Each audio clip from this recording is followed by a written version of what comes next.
Alright, today people, we got a Philly cheesesteak sandwich here. Let me show you how it's done. Alright, we have ribeye strip steak. I bought a French roll, and so I got for the cheese provolone, a couple different vegetables. Well, here, see, I got a red pepper, a green pepper, and a yellow pepper. You know, basically I had these left over from a previous video, so might as well utilize it. Waste not, want not. So let's go from there. Go ahead and get this last one cut up, and then I'll basically get an onion. But yeah, like once I slice these long ways like so, I'm just gonna chop them in half, and then with the tomato, I'm gonna chop it this way. I'm not trying to dice or anything like that. I want to kind of keep some of the length to it. You know, really want to caramelize these onions as possible. So, you know, rather caramelize them like this than in cubes. And like I said, we're making a sandwich, not a salad.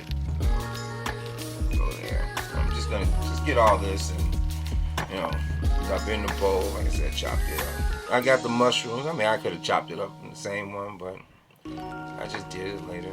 Whatever. Go ahead. I'm just gonna incorporate that also with vegetables. I'm basically gonna stir fry them, if you want to say that, saute them. So I'm just gonna go ahead with a little butter, throw them in the pan, and really my goal is to kind of cook it down until the onions caramelize. I really like the way red onions taste when they caramelize. They get really sweet.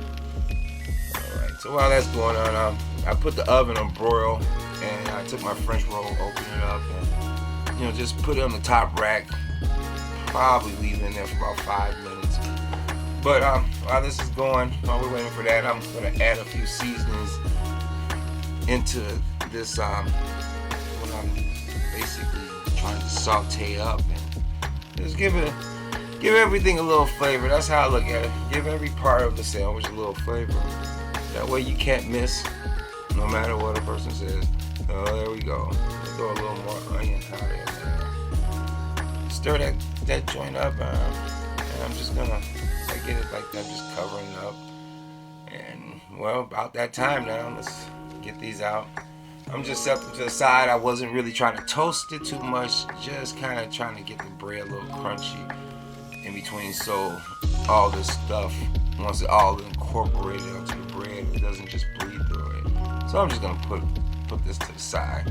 I just did the front side of these strips. I'm gonna go ahead and season up the back side of them. I'm seasoning it with seasoned salt, some onion powder, and I put just a little bit of pepper. I probably did more. Should open the other side of it up, but anyway. Yeah, I'm just gonna throw them in the pan. Put a little butter in there. Why not? You know, butter always gives a good little taste to stuff, especially meat. All right, I'm throw that in there. I'm basically gonna, you know, cooking each side probably for about 5 minutes at the max. I don't even want to say that long. You know, I like my steak well done, but this isn't really, it's so thin. It's just, you really just basically want to try to get it brown on both sides. And, you know, the next step, and kind of just putting it all together, they'll finish cooking it. But like I said, it's basically cooked pretty good. I'm basically going to try to chop it up here. And it's unsuccessful on camera, but I was able to get it chopped.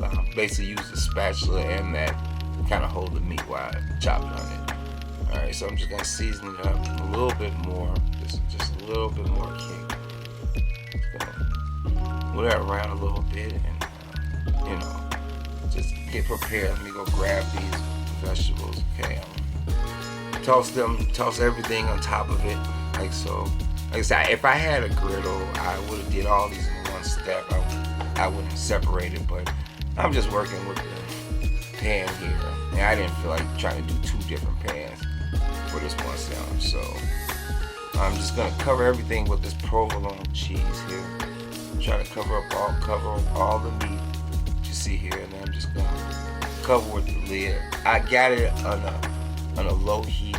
Yeah, I did that for probably about 5 to 7 minutes, and there we go. That's basically, we basically gotta make it up a sandwich here. Okay, I'm gonna try to get this on here. I want to get the cheese side down. So let's see if I'm able to get away with this flip.